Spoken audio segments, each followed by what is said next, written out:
All right.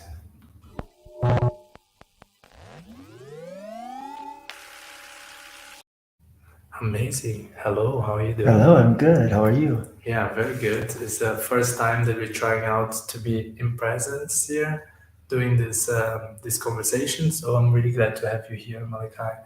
It's a pleasure. I think I'm a fan of your work. I'm a fan of the ability of you to kind of channel all this like mythology and all this sort of like other worlds and communicate something so mythical like in this sort of like contemporary culture through your brand and your personality and your storytelling. And I think, yeah, you're a very special human being, and I'm very glad to be able to share this conversation here with you. So, yeah, welcome.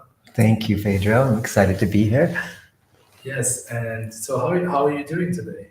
I'm good. Yeah, I'm good. Yeah, I've had a productive, creative day and been mostly drawing all day because I have some deadlines of custom work, and and yeah, everything's pretty chill actually.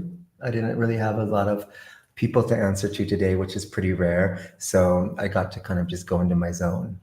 that's amazing. And like, I think you had a pretty exceptional journey in life, I would say, with many stories in many places and many encounters. And out of all those, like kind of collecting the puzzles through the places you've been and the people you've met, I think you were able to really like create some sort of artistic expression, and that like culminated into this uh, brands that you have, right? So how is it? How was it for you, or how is it for you? Like how was this process for you? I agree. I resonate with what you're saying. I think, especially when I start sharing with people, with friends, you in particular, other friends, like stories of my life experience, I more clearly start to realize, oh, that piece is in my creativity, or this other experience is in my current art or creativity. And whereas it's really been a lifestyle, I would say, that just transforms from different creative mediums that's culminated into what it is now.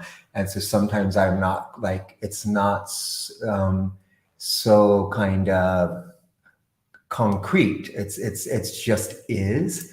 But I have been thinking about it more lately because I can see from the different experiences of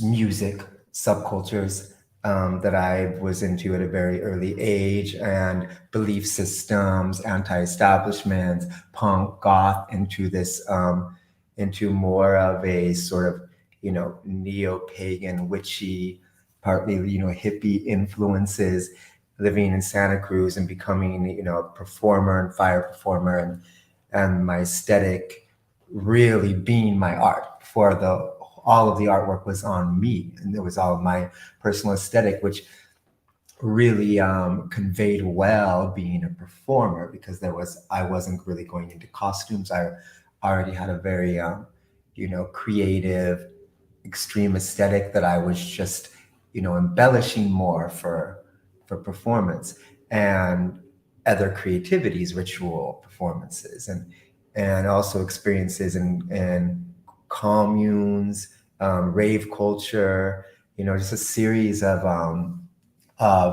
underground sort of cultures. We also had underground economies the whole entire time, and communal aspects of some sorts. Each one of them definitely felt like a community, a tribe, a group, a belief system, an alternative way of living. So all of my skill set has come from learning from other people and being self-taught, in combination in community and also being inspired by other creatives and pushing yourself to do more in this sort of healthy, competitive family sort of setting.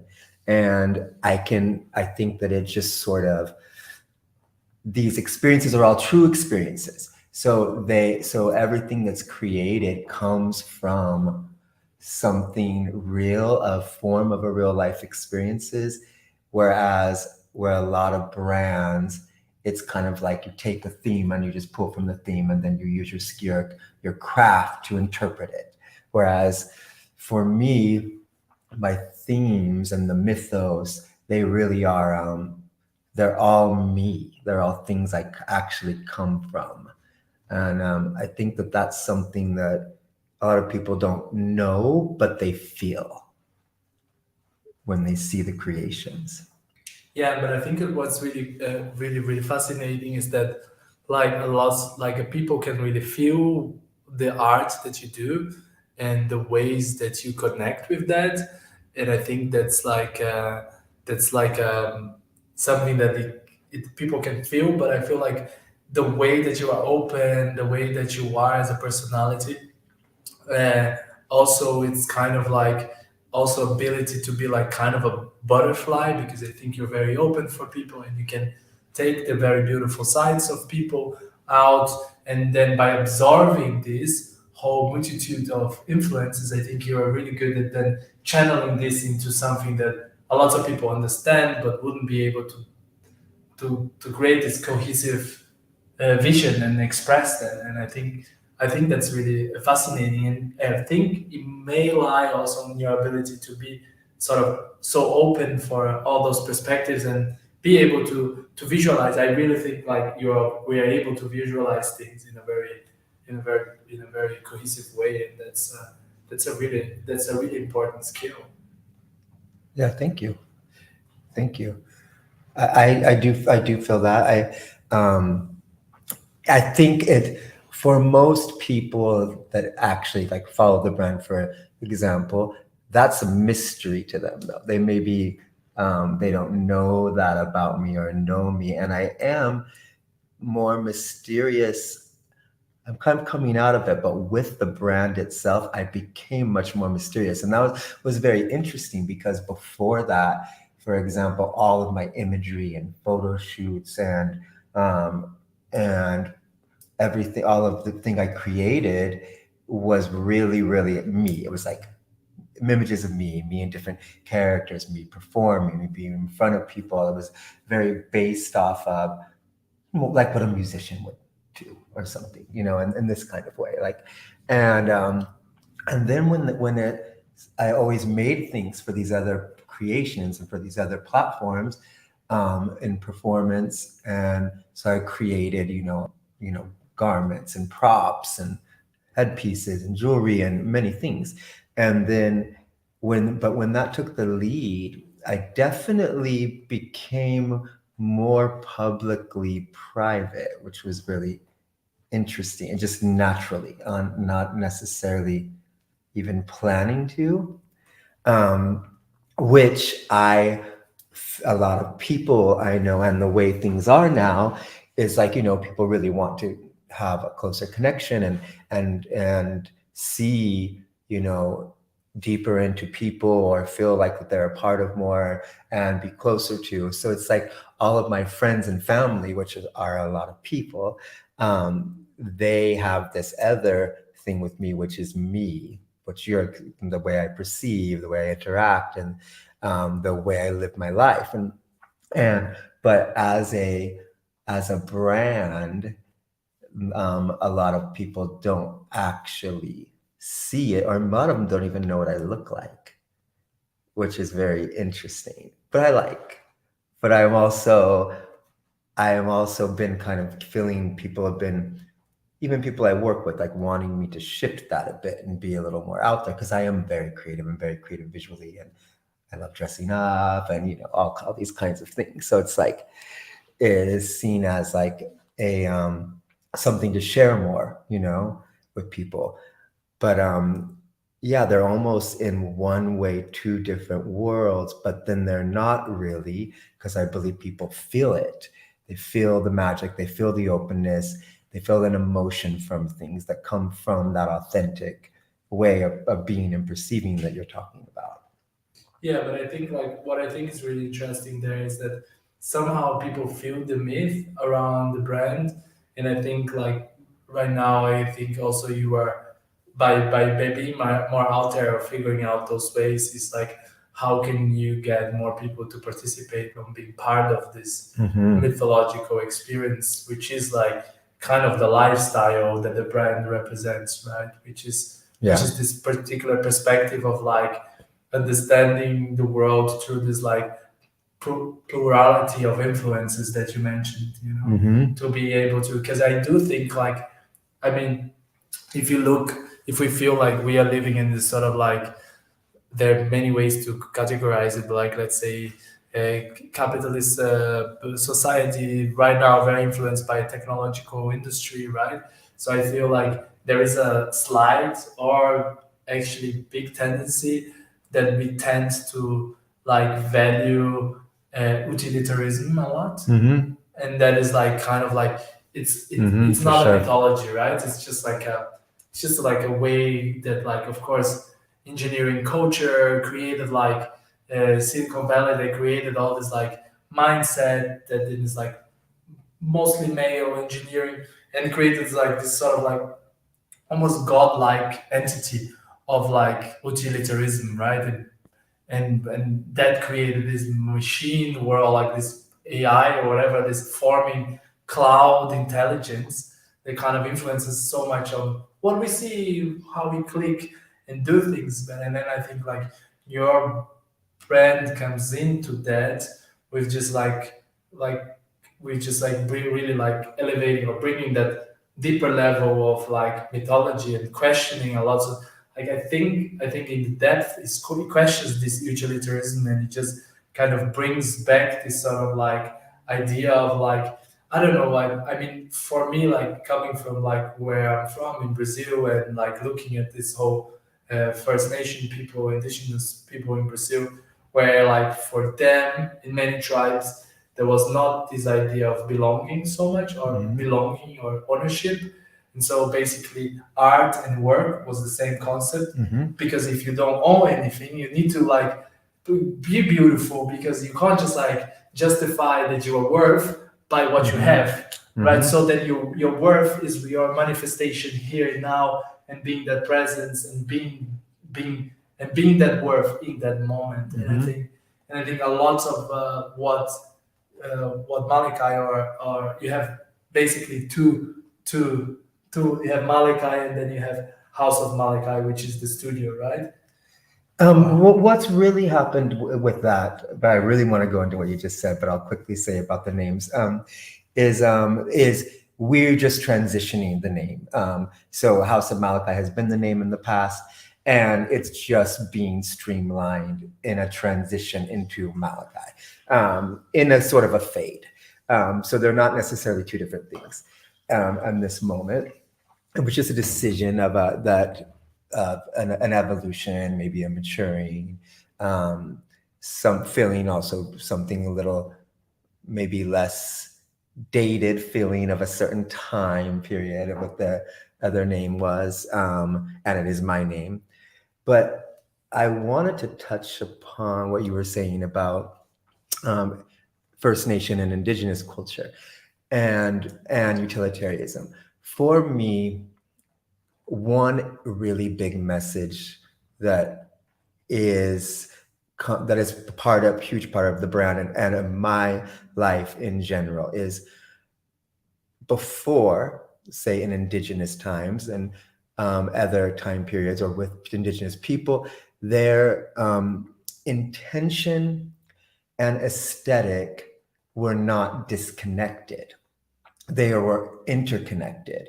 So you're able to experience, intention and depth in all of these different ways and forms and emotions and experiences and creativity. And in the more modern world, the industrial revolution, a world of capitalism and product, you're sort of taught that if you care about looks and aesthetics, that this is superficial and this is like something not important or not deep or without intention.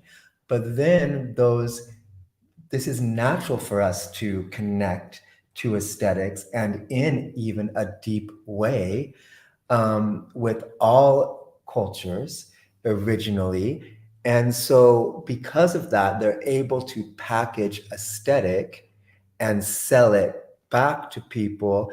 And it's almost this empty feeling like something's missing you have because you've disconnected the aesthetic and the intention.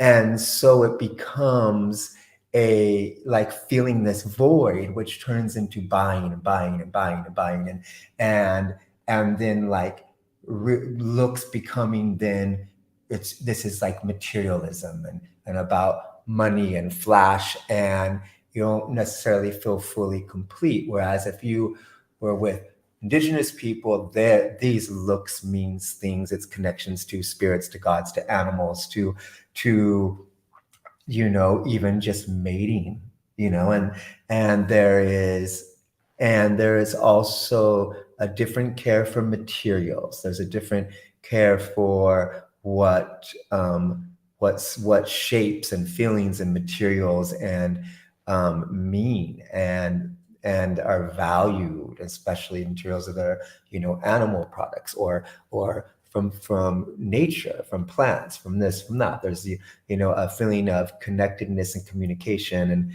and sacredness. And so I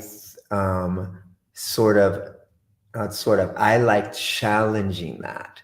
So for example, I've many times in my life been first time seen, thought of as maybe a completely different personality than I have because I do care so much about aesthetics. I love aesthetics and it's magic to me. I think it's one of the magics. I love music. I love many things, music and ritual and food, but it to me is one of them, and it's one of the senses, it's eyes and visual.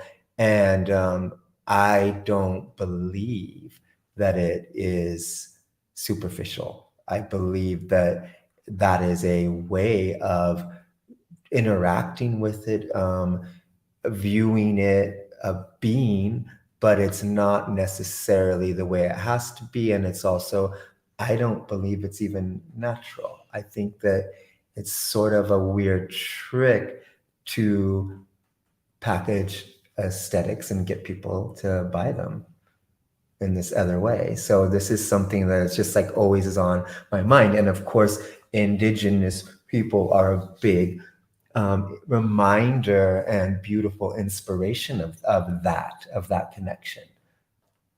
Yeah, that's really interesting. I think also like really brings this like really deep insight of like what Malakai is, which is like just really trying to bring intention, reconnect intention to aesthetics, right? That's like that's really yeah, I think that's really beautiful and that's really needed, and that's also like I think also what makes it so super incredible as a brand is that I think we are transitioning more and more towards the place where uh, um, an experience is more important than than the product.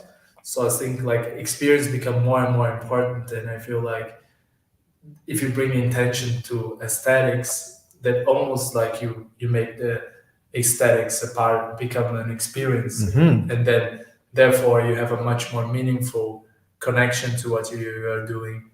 And I think that yeah, I think there is a quality of a very contemporary brand that understand community and purpose and really question those values. And I think that's like there's something very activistic about it, and very yeah, it's something almost political about thinking in that form. And I think, yeah, you're able to convey that through the brand, or you're exploring that. And I think there's a lots of potential out of it. So lots of juice that can be they can come out of this understanding that in that form. Yeah. Yeah, and I think it's also like this experiences you're talking about, sort of like the field that you work in and working in the metaverse and augmented realities and games and all of the different forms. This is a place where people feel comfortable being really involved in aesthetics and visuals and having an experience. But it's really interesting to not to feel the discomfort in your own self or the own or around you, or to not. But in these places, it's really safe, and I think it's really interesting because you can do a lot. You can do a lot there because it is so accepted, and it's also so accepted to be multiple sides of yourself, Yeah, right? this whole avatarization of the self, right? It's Yeah. just kind of like it's also like almost like a ground. And I think that also has to do with like the way that you are and the why you bring this to Malakai. I think it's really like this ability of like also being able to change and adapt and be another person and be in a situation and adapt to the situation. I think we learn in society a lot that we need to be cohesive, consistent, and of course we need to have values and stand for them. But I think the ability to just metamorphose yourself like into a situation that it's can be reminded into this like way of being, which can be explored to games or can be explored to anything. But it's also like I know this myself from like also just moving away from where I was born, the country and the context, and you just moved. I've lived in multiple cities, and you always have this chance to create another avatar of yourself. Mhm. And then in the next round, you can like it's almost like this role play activity. So you just learn, and then you iterate on this, and you kind of have much more space rather than like just playing with the expectations that others and your surrounding have to you, because that actually narrows your Mhm. possibilities, right? Mhm. And I think that is also really a core underlying thing that maybe is part of the brand, which is this idea of like also being able to kind of extend yourself and change yourself through bringing this to an aesthetical expression, right? Yeah, shape shifting. I mean, for me in general, I always am shape shifting, and I'm always exploring different sides of myself. And your personality can change a lot through, aesthetics also, because the different shapes you have can bring out more masculine or more feminine sides, or more silly things, or more serious or more playful, or colors, or there's so many ways. And this is why people costume themselves for characters, or in performance, or in movies or theater or anything. And I also have been surrounded by many people who are amazing channelers and shapeshifters and interesting characters that morph themselves visually, and we all do this together in different ways in this very beautiful, playful way. And I know the power of it, and also the power of transformation, and that you could even go through in deeper ways, also fun ways.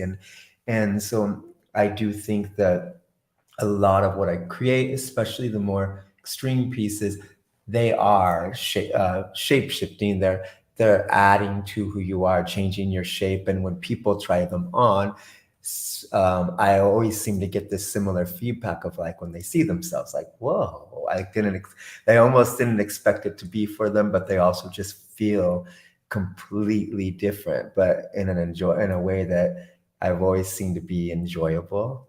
And I really love that, and there's this pure reaction when I see it. And it's can be very empowering, and it could also break molds of your the sort of imprisonment mentally we have around ourselves from being, told who and what we're supposed to be by society and religion and your parents and your other children and peers and culture and many things. And I think that this example of freedom and exploration, it doesn't mean that somebody necessarily is that or is one of the creations I've created or that character, or maybe it's just somebody I interact with or being out or dancing or a way of being or sees me different every time, or being very free expressing and free sharing affection and free just creatively in general in a sort of a fearless way. I think that this code is very healing, and it could be in a very, very simple way for someone, one little shift. Or it can be sometimes for people, much deeper and much bigger, because then they will see, whoa, I can do something. And it doesn't have to be the same thing, but I can be anything. I can achieve this. I can break free of that. It gives people space that they sometimes didn't know that they had. And when they have that space, they'll open and use it and blossom in it. And I think that the brand creates that, but I do believe that I also, as a person, I'm a very social person, as you know, and I've go out in like many, communities and parties and shows and communes. I've been to rainbow gatherings. I've been to Burning Man and radical fairy sanctuaries, and so I have a revolving, big, beautiful, extended family, around the world. And not only me, but many people I know, I think that creating that space is really important. And people have said before, that it's like a form of activism to be yourself when you don't conform. And I do think of that. I remember when I was really young, like when I really started, knowing my viewpoints and, hanging out with a lot of alternative people. And I remember I would sometimes feel guilty, especially in like the conservative town that I lived in, that was a pretty intense and very conservative place. I would feel guilty if I didn't put on like the full stop. There was like this guilt, like as if like I was supposed to challenge. Yeah. Like it's good, even though it's scary, because they beat you up and stuff, But it was still like that was an interesting feeling. I was like, why do I like it's like it's a social responsibility or something, not to be in a way of like a preaching or anything like that. But I realize now, I guess that's what it is about having brands or things like this, or things that to go out there in the world, when it is connected in your mind and heart as some form of an activism, like you said. And I do feel that a lot of people would not think that that's another thing, something aesthetic or that could be considered fashion, even though it's kind of not. It's art, it's wearable art, but it is, something you wear, and it is connected to fashions. But a lot of people wouldn't think of this as something that would be like in the field of activism. But I find activists, which I have a lot of close activist friends, they do see it. Yeah. They do see it, but I don't know if the general population sees that. And there's a lot of division in general, and just in art, of like, this is art and this is design, and graffiti is not this and this is not. And I also am really into breaking all those down, because I don't necessarily agree. I also don't agree that just craft is a lesser form of art, creativity, or skill, a craftsperson, than a painter or a designer. So I have, also sort of activist views around all of these constructs. But I do think about all of this a lot. for sure. Yeah, that's really fascinating. And I guess I think one of the things that I think becomes so fascinating now that you you have different challenges or different aims with the brand, that you were kind of like growing and you were doing more like very selected pieces, and then you are now being able to have some pieces that you also have like multiple, or how does it work? Every piece is unique. How do you conceptualize this? What I was doing before was what you call made to order, or and bespoke, which is basically custom. And then, but made to order is more of like something that exists, and you order it, but it has to be made. So it's Yes. not already there in a production.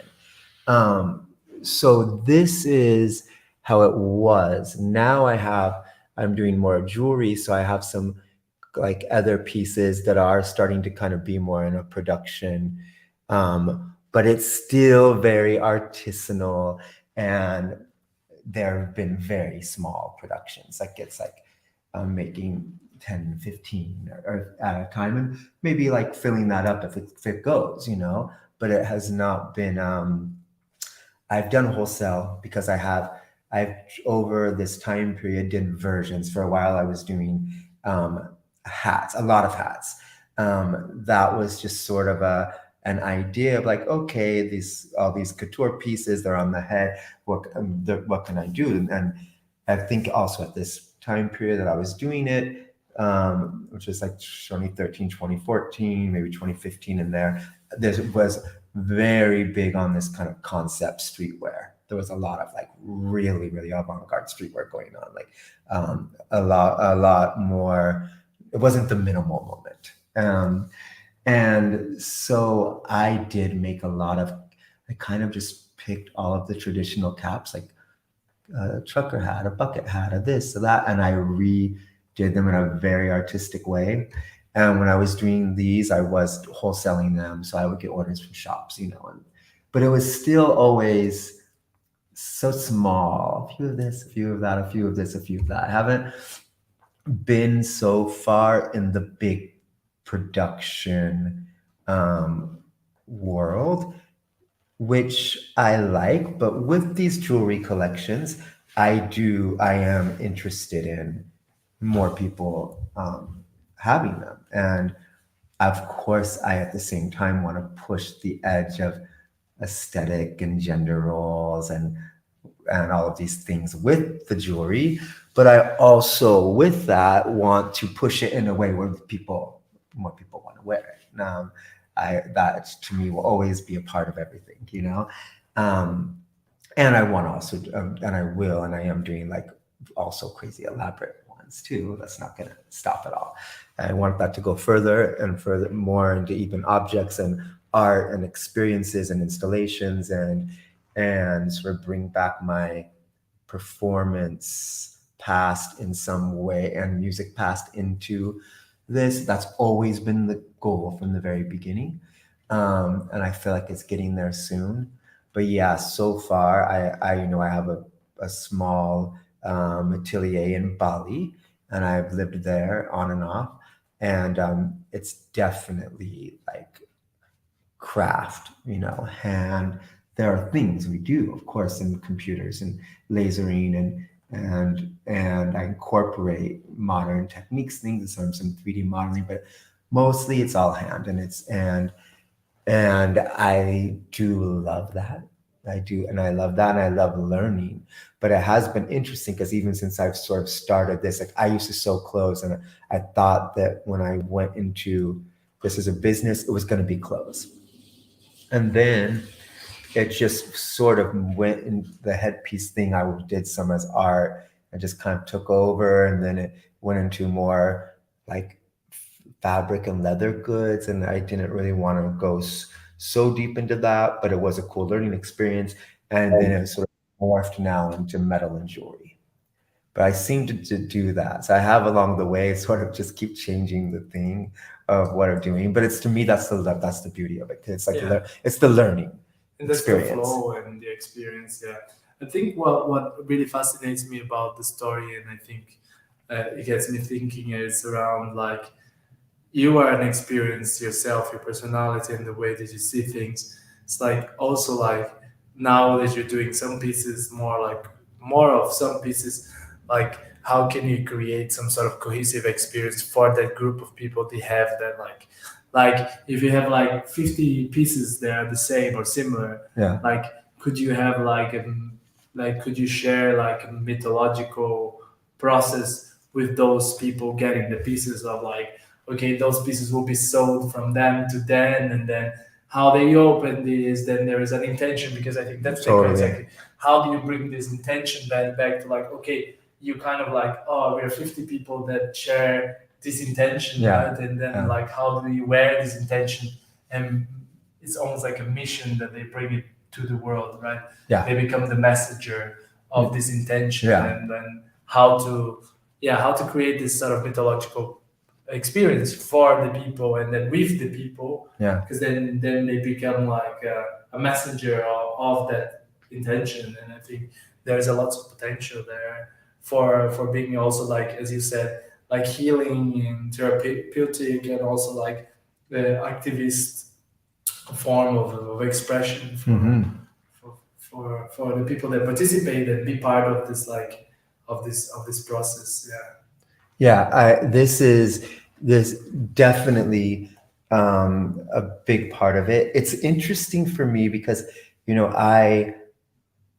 I like from maybe I guess like 15 years old got really into magic and Wicca and paganism and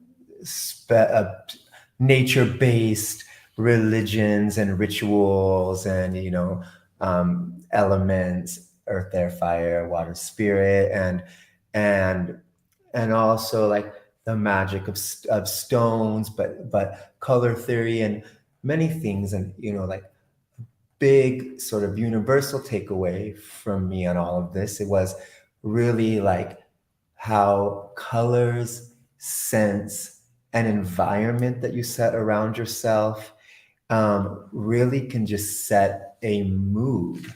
And that mood sets this mood and reminds you of something. And when you set your mind to this, then the law of attraction, physics, like attracts like. It's the same thing as being focused on a goal and being like, I'm going to do this. I'm going manifest is the word you use in these now people use it all the time, but this word sort of comes from this, like all of these sort of Wiccan pagan manifestation. And so part of the way I think it's easy for me to sort of draw the line between that and science and physics and just the power of your mind and thought and intention again, and to see even just someone who doesn't believe in any of that, who's just really focused and laser focused and goal orientated, they're doing the same thing, right? It's just maybe not as poetic and dramatic and as much pageantry or whatever, right? But I love all of that, the poetic pageantry.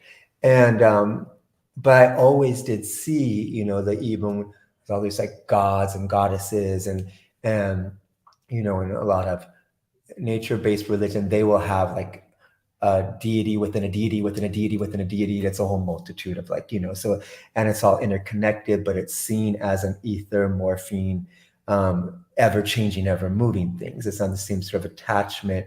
There's some things just like this that a lot of organized religions have. And I always thought that was very interesting because it's then to me saying, yes, it's the power of your imagination and your mind. And we, as people, personify energies to look familiar to us. But what it's really about is the energy that it embodies, right? And that we may be conveying those stories through mythos, through tales.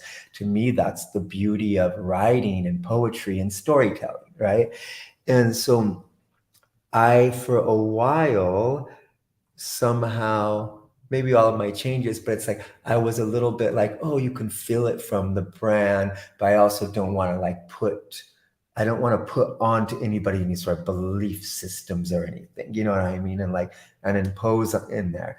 But I've gotten to a really, good place, and particularly with just sort of the evolution of science and physics, where there is like actual proof of, the, energies that can radiate from stones, or, metals conduct energy and even conduct electricities, and the alchemy of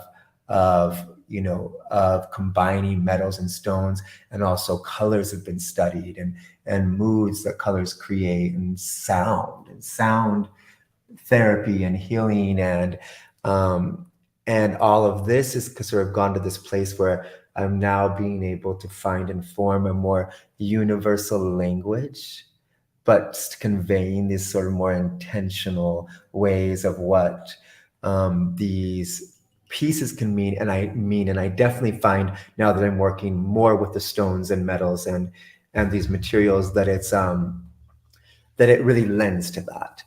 And I am really interested in merging, natural materials with technology and color theory, and, and frequency and thermal and sound biotechnology, and sort of, exploring all these to sort of find a new way to, again, intention with aesthetic. And it does connect to exactly to what you're saying, which is things of being like an amulet or a talisman, maybe with the different new words, different words, universal words. Because one thing that I felt a little concerned about with a lot of movements that have happened, particularly appropriations and all of that, which is so good this is happening, but I find that a lot of people are very disconnected from any form of spirit or sacred geometry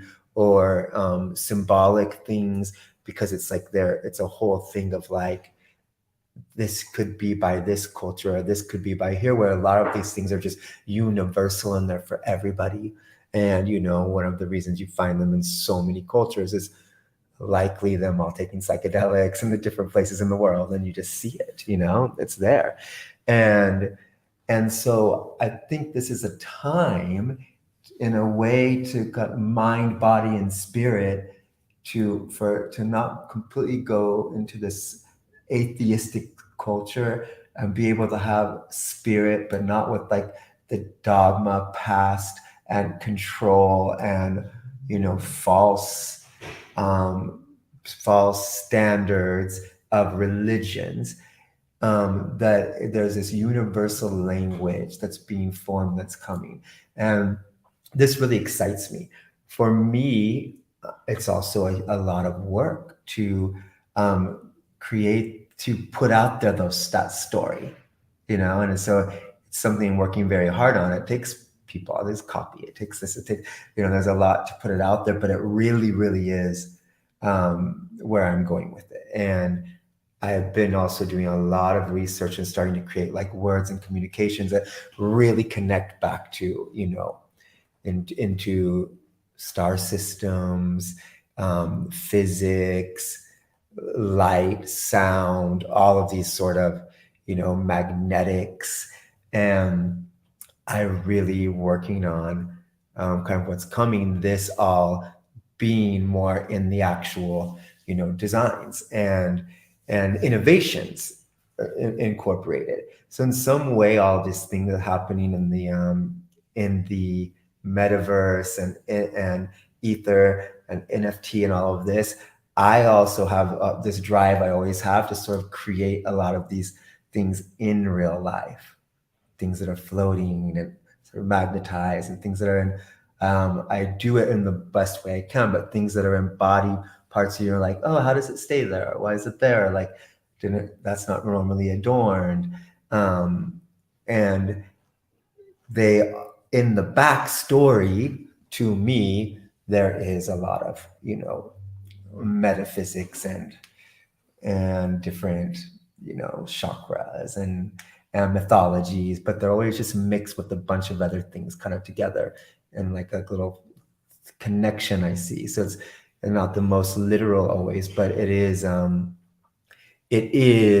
very important to me, and I'm super excited for things to have more meaning that feels tangible, like real.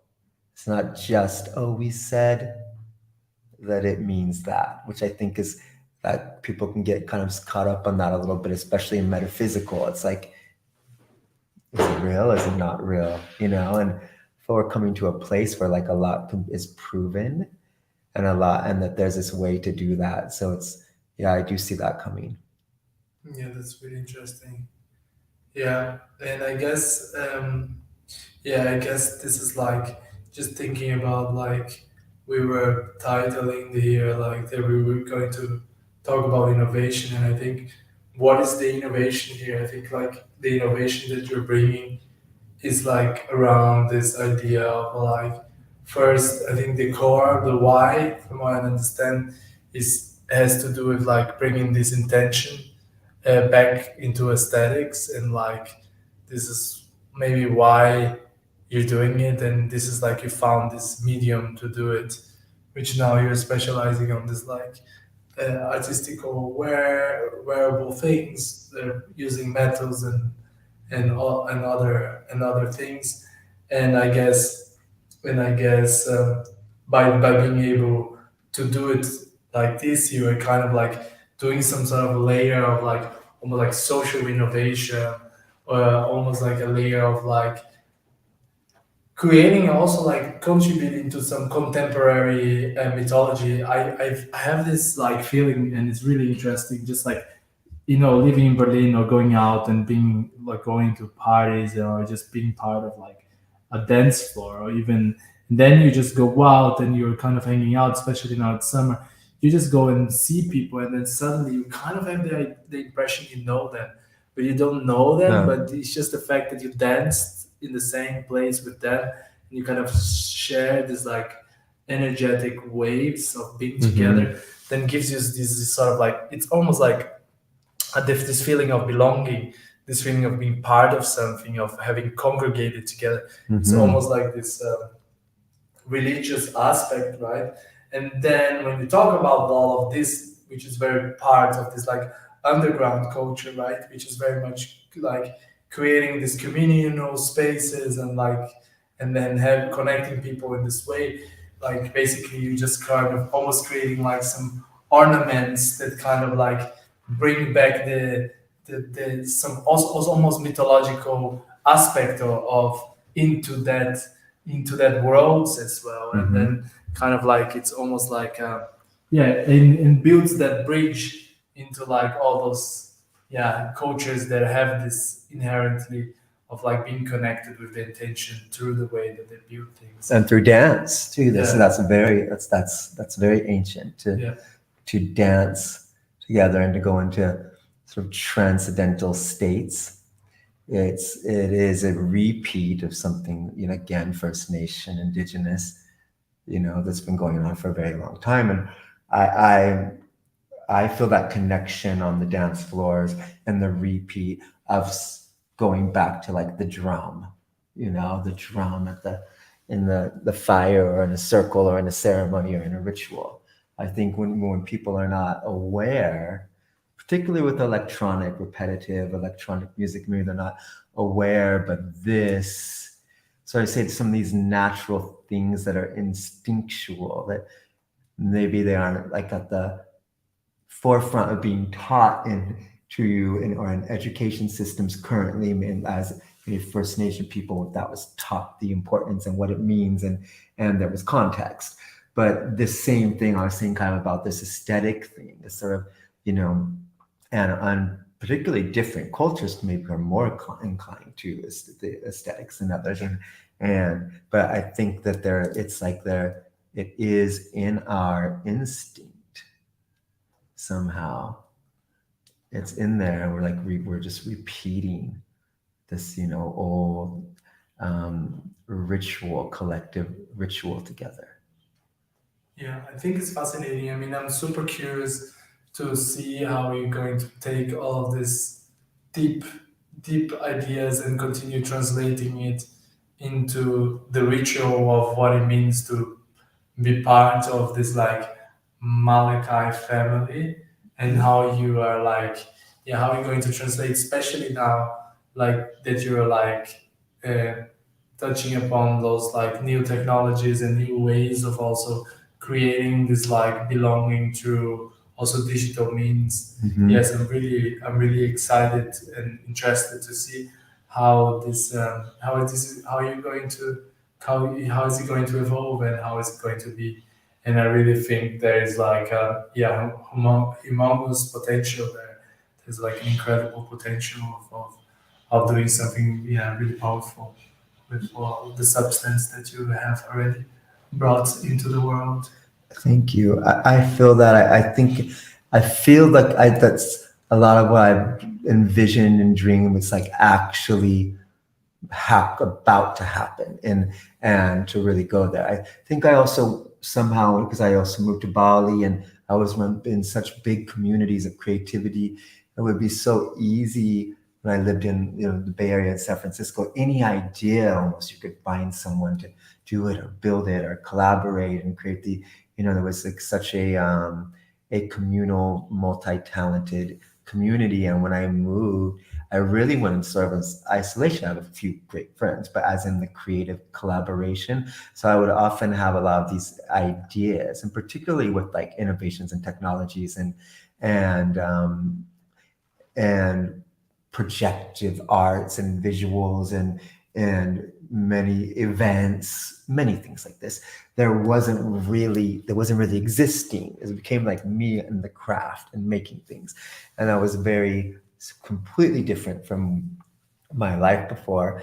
But now here in Berlin, um, and I think particularly it's sped up a bit because of COVID, but I feel such strong community, and that I'm also connecting with so many people that actually um, I can collaborate with and learn from, and even know how to do all of these things or connect with the right people. Or and I also have new business partners which are really amazing, and one of them is a very old friend of mine, and he's very named Travis.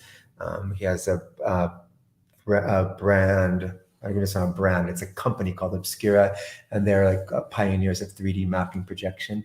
But he's an amazing artist in general. But he also um, he has many, many amazing, futuristic, technological, advanced society visions and ideas, and that also has come into play. And also, two other partners, me and Sneha, just really helped organize things.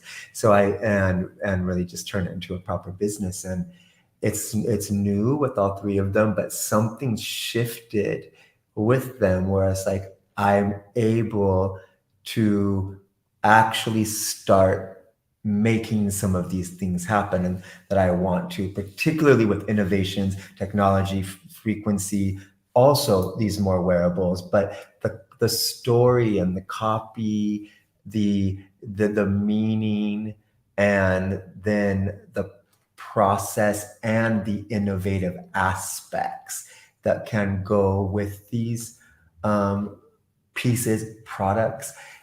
It's all moving. I feel like it's all moving, and it's all kind of like happening. And I have people I can bounce off of that are really bringing it into reality.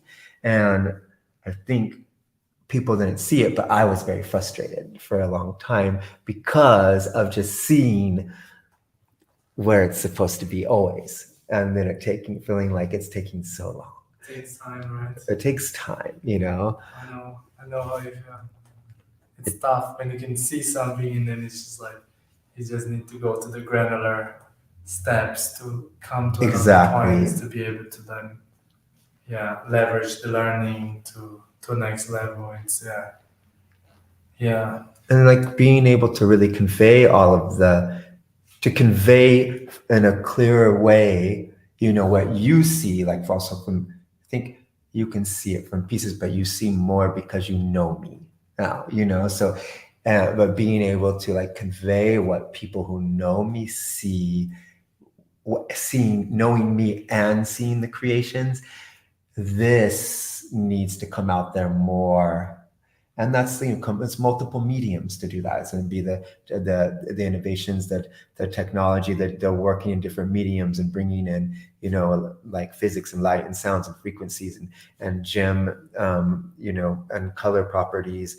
But it's also in the medium of communication, like you said, the experience. You were talking like the packaging of this, so people feeling like that they can, be in a group of something, but something with this meaning and all of these kinds of things. It's like this takes a team. It takes a team, Absolutely. and the team, Phil, is really just starting to form. I didn't really feel that. I haven't really had that the whole time.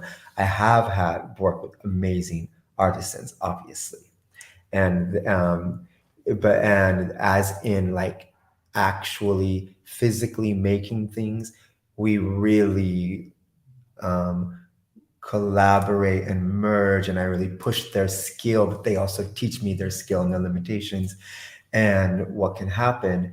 And so it's a very, very beautiful a co-creative learning of craft, but there's no bouncing on concept, activism, all these other things. In a way, they don't care much about it. They love everything, but it's not, even the celebrity thinks it's cool to them. It's cool, but it's not they're not as fascinated by celebrities as people are, and the Balinese team as people are in the Western world, basically. Yeah. At least my team's not. Maybe they're, and so it is great. It's cool. They care more about me and our creative interaction and making beautiful things, and and they're supporting their lives and families and all of that, than they care about maybe like in the Western world, interns, people who really want to be in fashion or really want to be in this or want to interact with celebrities. It's like that's sort of stripped away, which is nice. But they're also very, very spiritual, and they're every person I work with, and it's throughout the day that they express that.